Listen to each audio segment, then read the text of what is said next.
حضرت حسین رضی اللہ عنہ عقیدت کا عالم دیکھیں۔ امام ابو القاسم علی بن حسن بن ہبۃ اللہ المعروف بن عساکر رحمہ اللہ وفات 571 ہجری، تاریخ دمشق حضرت حسین کے واقعہ کے تعلق لکھتے ہیں کہ حضرت عمر رضی اللہ تعالیٰ عنہ نے حضرت حسین ابن علی سے فرمایا کہ کوئی ضرورت ہو تو آپ میرے پاس تشریف لاؤ، جب بھی ضرورت ہو تو میرے پاس آیا کرو۔ حضرت حسین ان کے پاس آئے، راستے میں عبداللہ بن عمر سے ملاقات ہوگی۔ حضرت حسین نے پوچھا عبداللہ بن عمر تم کہاں سے آ رہے ہو؟ فرمایا میں اپنے والد عمر کے پاس گیا ملنے کے لیے، تو میں نے اجازت مانگی تو مجھے اجازت نہیں ملی۔ اللہ اکبر، مجھے اجازت نہیں ملی۔ حضرت حسین واپس چلے گئے کہ جب عبداللہ بن عمر کو اجازت نہیں ملی تو مجھے کیسے اجازت ملے گی؟ حضرت عمر رضی اللہ تعالیٰ عنہ کی پھر ملاقات ہوگی۔ آپ نے حضرت حسین سے فرمایا کہ میں نے آپ سے کہا تھا کہ کوئی ضرورت ہو تو میرے پاس آؤ۔ سبحان اللہ، ما منع کا یا حسین و انتاتینی، یا حسین تم ہمارے پاس کیوں نہیں آتے؟ حضرت حسین نے عرض کی، فرمایا قد اتیتک، میں آپ کے پاس آیا تھا، ولیکن اخبرنی عبداللہ ابن عمر انہ لم یؤذن، سبحان اللہ، لم یؤذن لہ علیک، تو ان کو اجازت نہیں ملی ملاقات کی، فرجعت میں واپس آ گیا۔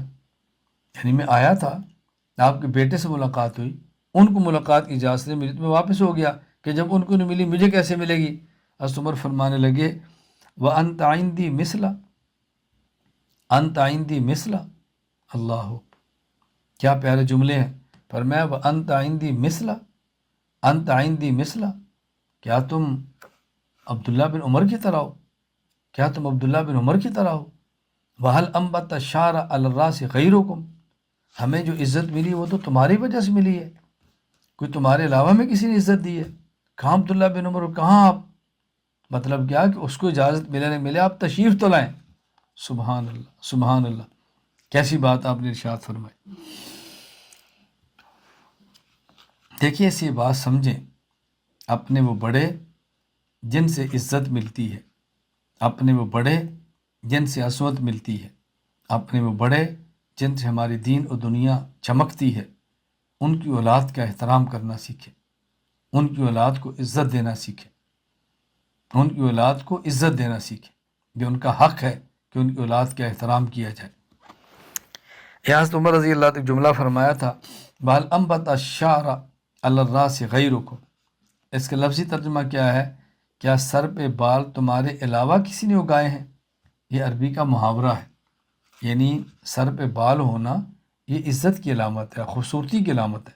تو یہ فرمایا تھا کہ یعنی عربی کا محاورہ ہے، جب کسی کو عزت دے تو کہتا ہے کہ سر پہ بال کو تمہارے علاوہ تو کسی نے نہیں دیے، تمہاری وجہ سے ہمارے سر پہ بال ہے، یعنی تمہاری وجہ سے ہماری عزت ہے۔ جیسے ہماری زبان میں کہا جاتا ہے کہ ہماری پگڑیاں بلند تمہاری وجہ سے، ہم سر اٹھا کے تمہاری وجہ سے چلتے ہیں۔ حضرت عمر بن خطاب رضی اللہ تعالیٰ عنہ حضرات حسنین کریمان کو کیسے عزت دیتے تھے؟ علامہ شمس الدین ابو عبداللہ محمد بن احمد بن عثمان ذہبی رحمہ اللہ وفات 748 ہجری، سیر اعلام النبلاء میں واقعہ نقل کرتے ہیں ان عمر رضی اللہ عنہ کسا ابناء الصحابہ، حضرت عمر رضی اللہ تعالیٰ عنہ نے صحابہ کی اولادوں میں چادریں تقسیم کی، لباس تقسیم کی۔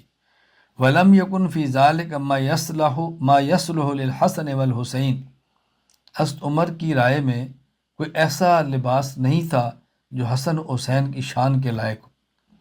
فَبَعَثَ إِلَى الْيَمَنِ، آپ نے مدینہ منورہ سے یمن بندہ بھیجا۔ فَأُتِيَ بِكِسْوَةٍ لَهُمَا، اور ان کے لیے اسپیشل وہاں سے کپڑے منگوائے۔